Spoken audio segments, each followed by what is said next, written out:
Azure Service Health is another objective for the AZ900, and we're going to take a closer look at that, including incident reports, root cause analysis. Remember RCA, root cause analysis.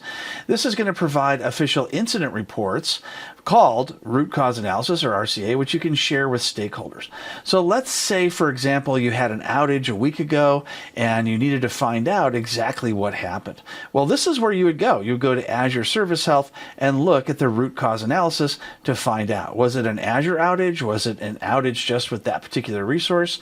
This will give you better information. Azure Status offers a global view of the health of all Azure services and regions worldwide in a glance. And then you have Service Health.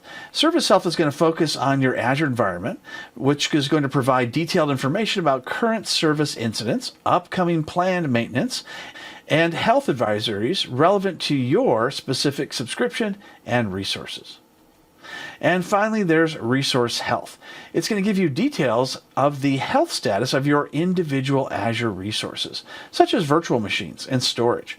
And it helps you understand if a specific resource is healthy or experiencing issues.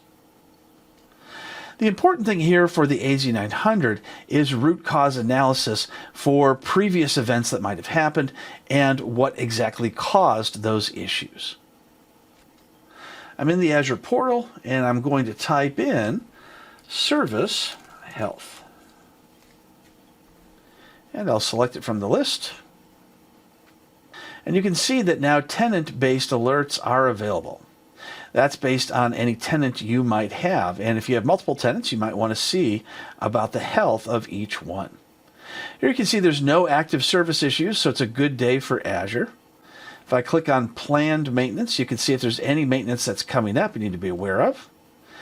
I'll click on health advisories, and there's no current health advisories, but I can create a service alert if I'd like. And I can choose the resource group for which I would like to have this particular alert set up. I can give it a name and decide how I want to be notified. We've got email, Resource Manager, mobile app notification, and others. I can also go to security advisories, and it can let me know if there are any security advisories going on. I can click on, once again, create a service health alert.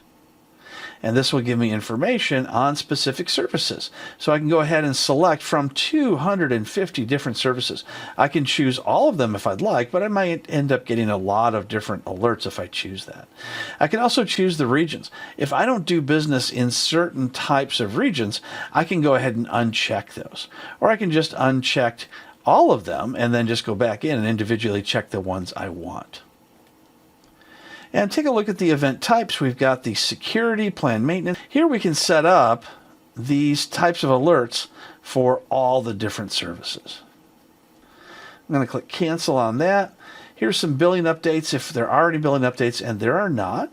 I can click on history and check out the health history.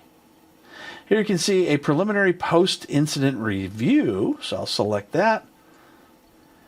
And here you can see what happened, what went wrong and why, and how Microsoft responded.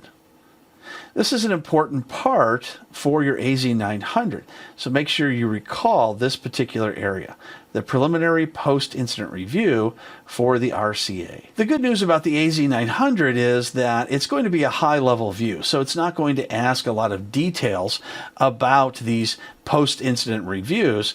However, it's a great idea to make sure that you understand those RCA-type alerts and how to set them up.